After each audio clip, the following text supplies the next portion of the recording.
ನಾನು ಚೆನ್ನಾಗಿದ್ದೀನಿ, ನೀವೆಲ್ಲರೂ ಚೆನ್ನಾಗಿದ್ದೀರ ಅಂತ ಅಂದ್ಕೊಂಡಿದ್ದೀನಿ.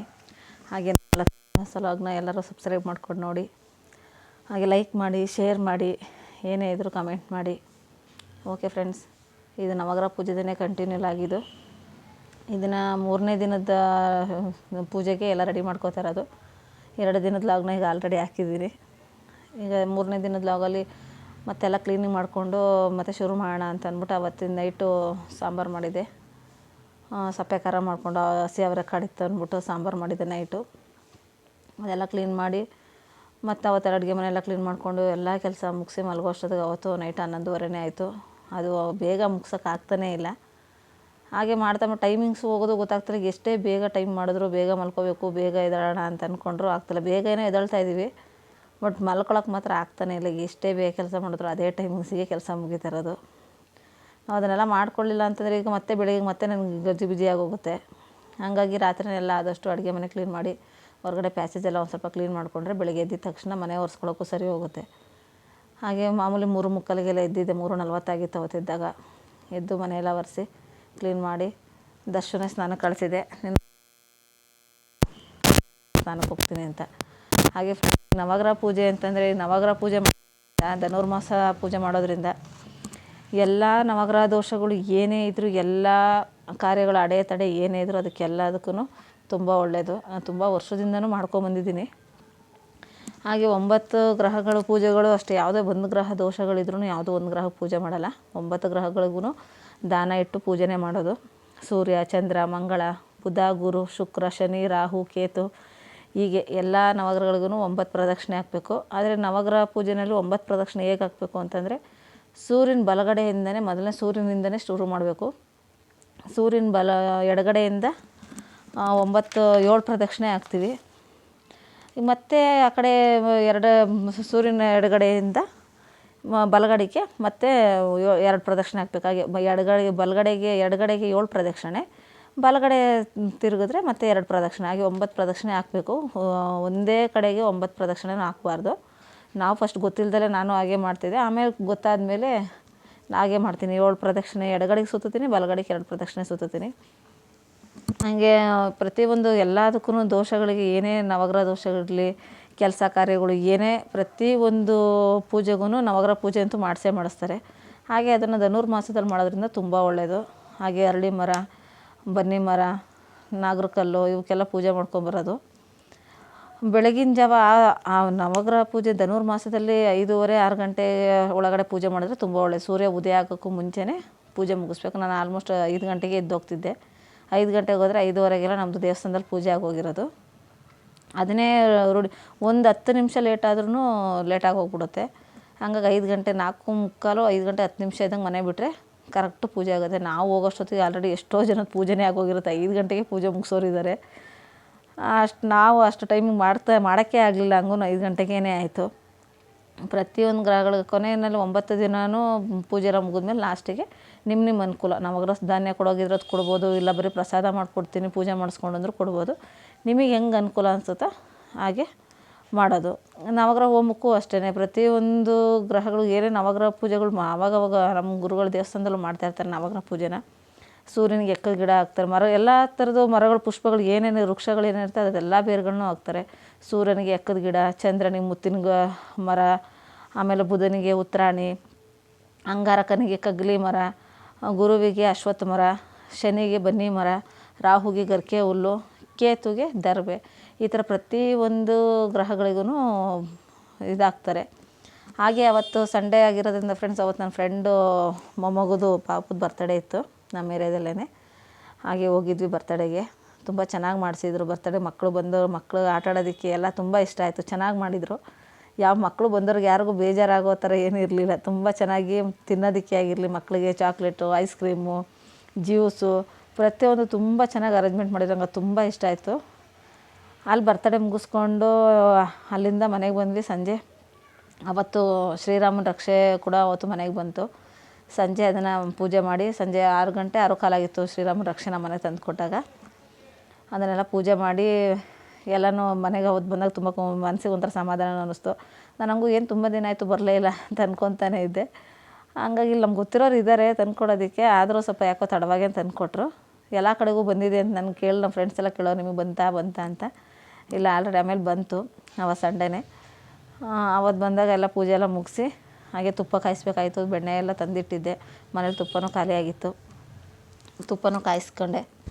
ತುಪ್ಪ ಕಾಯಿಸಿಟ್ಟು ನೆಕ್ಸ್ಟ್ ಅಡುಗೆಗೆ ರೊಟ್ಟಿ ಹಾಕೋಣ, ಅಡುಗೆ ಮಾಡಿಬಿಡೋಣ ಸಂಜೆಗೆ ಎಲ್ಲ ಹಿಂದಿನ ಕೆಲಸ ಶುರು ಮಾಡಿಕೊಂಡ್ರೆ ಆಗುತ್ತಲ್ಲ ಅಂತ. ಅವತ್ತೊಂದು ದಿನ ನೋಡಿ ಫ್ರೆಂಡ್ಸ್, ಸಂಡೇ ಮಾತ್ರ ಒಂದು ಸ್ವಲ್ಪ ಬೇಗ ಕೆಲಸನೂ ಮುಗೀತು. ಒಂದು 10 ಬೇಗ ಅಂತಂದರೆ ತುಂಬ ಬೇಗನಲ್ಲ, 10 ಗಂಟೆ 10:15 ಆಗಿತ್ತು. ಅವತ್ತು ರೊಟ್ಟಿ ಮಾಡೋಣ, ನೆನ್ನೆದು ಸಪ್ಪೆ ಖಾರಕ್ಕೆ ಮಾಡಿದ್ದು ಖಾರನೂ ಇತ್ತು, ಅದನ್ನು ಮಾಡೋಣ ರೊಟ್ಟಿ ಹಾಕೋಣ ಅಂತ ಅಂದ್ಬಿಟ್ಟು ಅಂದ್ಕೊಂಡಿದ್ದೆ. ಸರಿ ತುಪ್ಪ ಎಲ್ಲ ಕಾಯಿಸಾಯಿತು. ಕೇಳಿದೆ ಮಕ್ಕಳು, ನಾವೆಲ್ಲರೂ ಮನೇಲೇ ಇದರಿಂದ ಕೇಳಿದೆ. ಸರಿ ಆಯಿತು ಮಮ್ಮಿ ಮಾಡಿ, ಚೆನ್ನಾಗಿರುತ್ತೆ ಅಕ್ಕಿ ರೊಟ್ಟಿ, ತುಂಬ ದಿನ ಆಯಿತು ತಟ್ಟೆ ರೊಟ್ಟಿ ಮಾಡಿ ಅಂತಂದರು.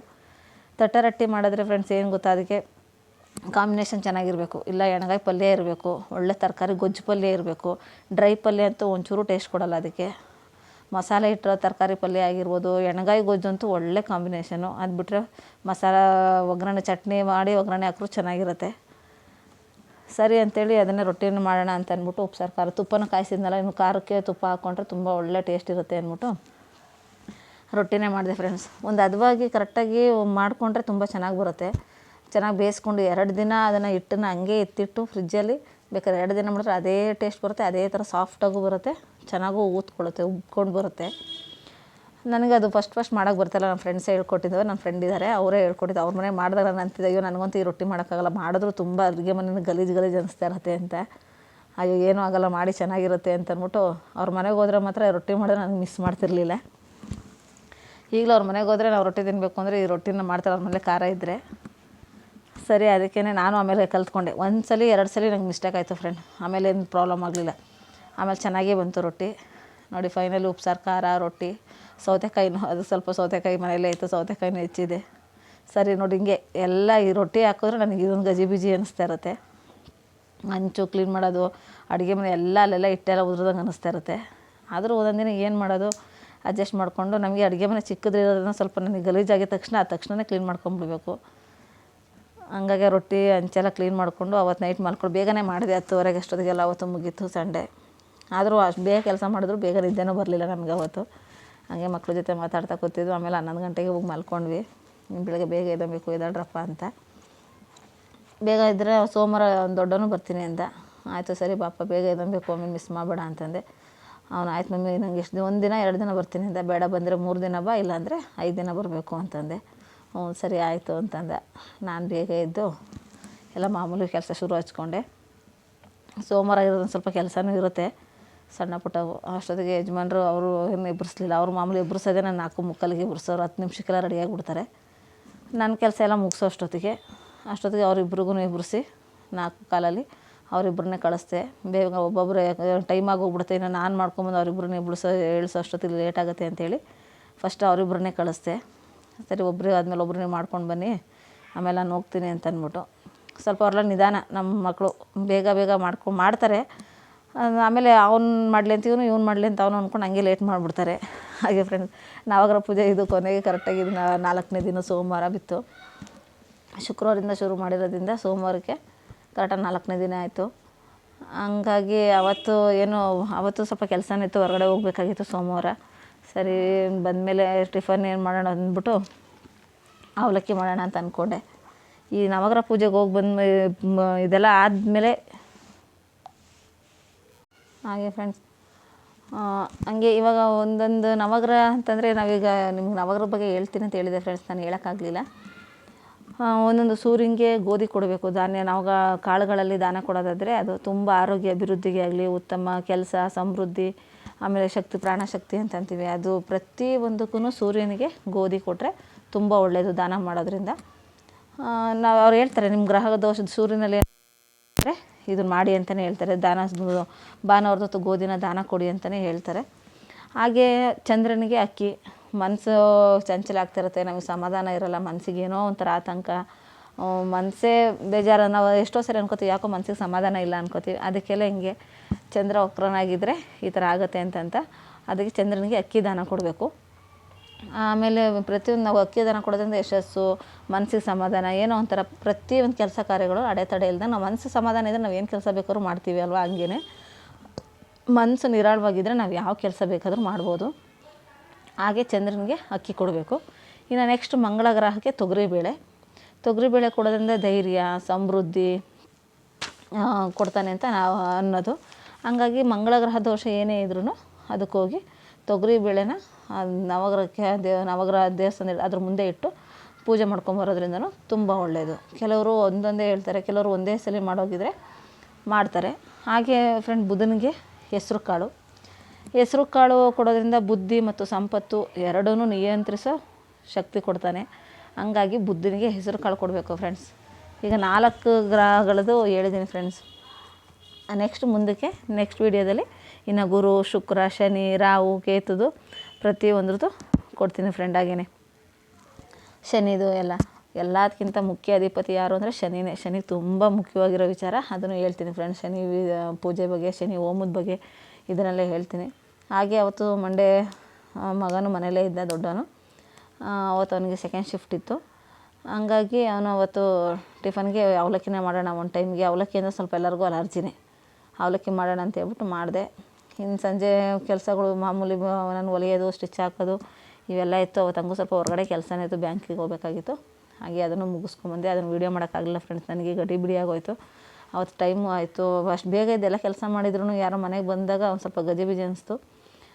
ಹಾಗಾಗಿ ಅವತ್ತು ಬ್ಯಾಂಕ್ ಹತ್ರಕ್ಕೆ ಹೋಗಿ ಬಂದೆ. ಅದೊಂದು ಸ್ವಲ್ಪ ಕೆಲಸ ಇತ್ತು, ಅದನ್ನು ಮುಗಿಸ್ಕೊಂಡು ಬಂದು ಮಧ್ಯಾಹ್ನ ಕೆಲಸ ಮುಗಿಸಿ ಅವನು ಊಟ ಮಾಡ್ತೀನಿ ಮಮ್ಮಿ ಅಂತಂದ. ಸರಿ, ಸ್ವಲ್ಪ ಬೇಡ ಬಿಡಿ, ನನಗೆ ಅವಲಕ್ಕಿನ ಸಾಕು, ಒಂದು ಸ್ವಲ್ಪ ತಿಂದ್ಬಿಟ್ಟು ಹೋಗ್ತೀನಿ ಅಂತ. ನಾನು ಮಧ್ಯಾಹ್ನಕ್ಕೆ ಮೊಸರು ಒಗ್ಗರಣೆ ಹಾಕ್ಕೊಂಡಿದ್ವಿ. ಸರಿ ಊಟ ಮಾಡಕ್ಕೆ ಬಂದೆ. ಅವ್ನು ಬೇಡ ಅಂತಂದ. ಮೊಸರು ಯಾಕೋ ನನಗೆ ಗಂಟ್ಲು ಕೆರ್ತಾಯಿದೆ, ಬೇಡ ಅಂತಂದ. ಸರಿ ಅಂದ್ಬಿಟ್ಟು ಅವ್ನು ಅವಲಕ್ಕಿನ ತಿಂದು ಹೋದ. ನಾನು ಸಂಜೆಗೆ ತರಕಾರಿ ಎಲ್ಲ ಇತ್ತಲ್ಲ, ತರಕಾರಿ ಅವತ್ತು ಪಲಾವ್ ಮಾಡಿ ನಾವು ಸ್ವಲ್ಪ ತರಕಾರಿ ಇತ್ತು, ಇದನ್ನೆಲ್ಲ ಖಾಲಿ ಮಾಡೋಣ, ತರಕಾರಿ ಇಟ್ಟರೆ ಇನ್ನೂ ಮತ್ತೆ ಹಾಳಾಗುತ್ತೆ ಅಂದ್ಬಿಟ್ಟು ತರಕಾರಿ ಎಲ್ಲ ಹಾಕಿ ಹುಳಿ ಸಾಂಬಾರು ಮಾಡ್ಕೊಳ್ಳೋಣ ಅಂದ್ಬಿಟ್ಟು ಸಂಜೆಗೆ ಮಾಡ್ಕೊಂಡು ಹುಳಿ ಸಾಂಬಾರು, ಮುದ್ದೆ ಮಾಡಿ ಅನ್ನ ಮಾಡೋಣ ಅಂತ ಸಾಂಬಾರು ಮಾಡಿದ್ರೆ, ನನಗೆ ಬೆಳಗ್ಗೆಗೂ ಟಿಫನ್ಗೆ ಬೇಕಾದ್ರೆ ರೊಟ್ಟಿನೋ ಇಲ್ಲ ಚಪಾತಿ ಏನು ಹಾಕಿದ್ರು ತರಕಾರಿ ಸಾಂಬಾರಿಗೆ ಟಿಫನ್ ಕೆಲಸಕ್ಕೂ ಆಗುತ್ತೆ. ಹಂಗಾಗಿ ನೈಟು ತರಕಾರಿ ಸಾಂಬಾರು ಮಾಡಿಕೊಂಡೆ ಫ್ರೆಂಡ್. ನವಗ್ರಹ ಪೂಜೆ ಮಾಡೋದಕ್ಕೆ ಏನು ಫ್ರೆಂಡ್ಸ್, ಪೂಜೆಗೆ ಅಂತಂದರೆ ಧನುರ್ಮಾಸದಲ್ಲಿ ತುಂಬ ಒಳ್ಳೆಯದು. ಮಾಡೋ ಮನಸ್ಸು ಭಕ್ತಿ ಇರಬೇಕು. ಸುಮ್ಮನೆ ಏನೋ ಒಂದು ಮಾಡ್ತೀನಿ, ಅಯ್ಯೋ ಎಲ್ಲರೂ ಹೋಗ್ತಾರೆ ನಾನು ಹೋಗ್ತೀನಿ ಅನ್ನೋ ಥರ ಇರಬಾರ್ದು. ಅದನ್ನು ಮಾಡ್ಕೋಬೇಕು ಅಂತಂದರೆ ಅದ್ರ ನಿಯಮನ ತಿಳ್ಕೊಂಡಿರಬೇಕು. ಸ್ವಲ್ಪ ಪೂರ್ತಿ ನಾವು ಅದ್ರ ಬಗ್ಗೆ ಎಲ್ಲ ತಿಳ್ಕೊಂಡಿಲ್ಲ ಅಂದ್ರೂ ಪೂಜೆಗೆ ನಾವು ಹೆಂಗೆ ಶುರು ಮಾಡಬೇಕು, ಅದನ್ನು ಹೆಂಗೆ ಕೊನೆ ಮಾಡಬೇಕು ಅನ್ನೋದನ್ನಾದರೂ ಸ್ವಲ್ಪನಾದರೂ ತಿಳ್ಕೊಂಡಿದ್ದು, ಗೊತ್ತಿಲ್ಲ ಅಂದರೆ ದೇವಸ್ಥಾನಗಳಲ್ಲಾದರೂ ಕೇಳ್ಬೋದು, ಪೂಜಾರಿಗಳಿರ್ತಾರೆ, ಅವ್ರನ್ನಾದರೂ ಕೇಳ್ಬೋದು. ಕೇಳಿಕೊಂಡು ತಿಳ್ಕೊಂಡು ಮಾಡೋದ್ರಿಂದ ತುಂಬ ಒಳ್ಳೆಯದು. ಸುಮ್ಮನೆ ಹೋಗೋದು, ಏನೋ ಒಂದು ಮಾಡೋದು, ಮತ್ತೆ ಅದನ್ನು ಮೈ ಮೇಲೆ ಎಳ್ಕೊಳ್ಳೋದು, ಆ ಥರ ಎಲ್ಲ ಮಾಡೋಕ್ಕೆ ಹೋಗಬೇಡಿ. ಆರಾಮಾಗಿ ಅಂತಂದರೆ ನಾವು ಅದನ್ನು ರೂಢಿಸ್ಕೋಬೇಕು. 5 ದಿವಸ ಮಾಡೋರು ಮಾಡ್ತಾರೆ, ದಯವಿಟ್ಟು 5 ದಿವಸ 3 ದಿವಸ ಮಾಡಿದ್ರೆ ದಯವಿಟ್ಟು ಮಾಡೋಕ್ಕೆ ಹೋಗಬೇಡಿ. ಆ ಗ್ರಹಗಳು ಏನು 9 ಗ್ರಹಗಳಿದೆ, 9 ಗ್ರಹಗಳಿಗೂ ಪೂಜೆ ಸಲ್ಲಲೇಬೇಕು. 9 ಗ್ರಹಗಳಿಗೂ ನಾವು ಸೇವೆ ಮಾಡಲೇಬೇಕು. ಈಗ ಒಂದು ಮಾಡಿ ಒಂದನ್ನು ಬಿಡೋಕ್ಕಾಗಲ್ಲ. ನಾವು ಮನೇಲಿ ಮಕ್ಕಳು 4 ಜನ ಇದ್ರೂ ನಮ್ಮ ಮಕ್ಕಳಿಗೆ ಎಲ್ಲ ಮಕ್ಕಳೂ ನೋಡಲೇಬೇಕು, ಒಬ್ಬರಿದ್ರೂ ನೋಡಲೇಬೇಕು. ಹಾಗೇ ಹಂಗಂತ ಒಬ್ಬರು ನೋಡಿದ ತಕ್ಷಣ ಮಿಕ್ಕಿದ ಮಕ್ಕಳಿಗೆಲ್ಲರಿಗೂ ಒಳ್ಳೇದಾಗತ್ತೆ ಅಂತಲ್ಲ. ಎಷ್ಟು ಮಕ್ಕಳಿದ್ರು ನಾವು ಅಷ್ಟು ಮಕ್ಳಿಗೂ ಪ್ರೀತಿ ತೋರಿಸ್ಲೇಬೇಕು. ಆವಾಗಲೇ ಆ ಮಕ್ಳಿಗೂ ಬೆಲೆ ಇರೋದು. ಹಾಗೆಯೇ ನವಗ್ರಹ ಪೂಜೆಗಳಲ್ಲೂ ಅಷ್ಟೇ, 9 ನವಗ್ರಹ ಇರೋದ್ರಿಂದ 9 ದಿನ ಪ್ರದಕ್ಷಿಣೆ ಹಾಕಲೇಬೇಕು, 9 ದಿನವೂ ಹೋಗಲೇಬೇಕು, 9 ಪ್ರದಕ್ಷಿಣೆ ಹಾಕಲೇಬೇಕು. ಹಾಗೆ ನಾನು ಹೇಳ್ದಂಗೆ ಇನ್ನೊಂದು ಸರಿ ಹೇಳ್ತೀನಿ, ಎಡಗಡೆಗೆ ಸೂರ್ಯನ ಎಡಗಡೆಗೆ 7 ಪ್ರದಕ್ಷಿಣೆ ಹಾಕಿ, ಬಲಗಡೆಗೆ 2 ಪ್ರದಕ್ಷಿಣೆ ಹಾಕಿ ಫ್ರೆಂಡ್. ಈ ಥರ ಮಾಡೋದ್ರಿಂದ ತುಂಬ ಒಳ್ಳೆಯದು. ನಾವು ಸುತ್ತಿರೋ ಏನಿರುತ್ತೆ ರಾಹು ಕೇತುಗೆ 2 ಸುತ್ತು ಉಲ್ಟಾನೇ ಹಾಕ್ಬೇಕಂತೆ. ಅದನ್ನು ಅವ್ರ ಕಡೆಯಿಂದನೇ, ಸೂರ್ಯನ ಕಡೆಯಿಂದನೇ ಹಾಕಬಾರ್ದು. ಅದಕ್ಕೋಸ್ಕರನೇ ಅದನ್ನು ಯಾವಾಗ್ಲೂ ಸೂರ್ಯನ ಬಲಗಡೆಗೆ ತಿರುಗಬೇಕು, ಎಡಗಡೆಗೆ ತಿರ್ಕೋಬೇಕು ನಾವು. ಹಾಗೆ ಫ್ರೆಂಡ್ಸ್, ಫೈನಲಿ ಮುದ್ದೆನೂ ಮಾಡಿದೆ, ಎಲ್ಲ ಆಯಿತು friends. Okay friends, thank you for watching. Subscribe ಮಾಡ್ಕೊಂಡು ನೋಡಿ ಫ್ರೆಂಡ್.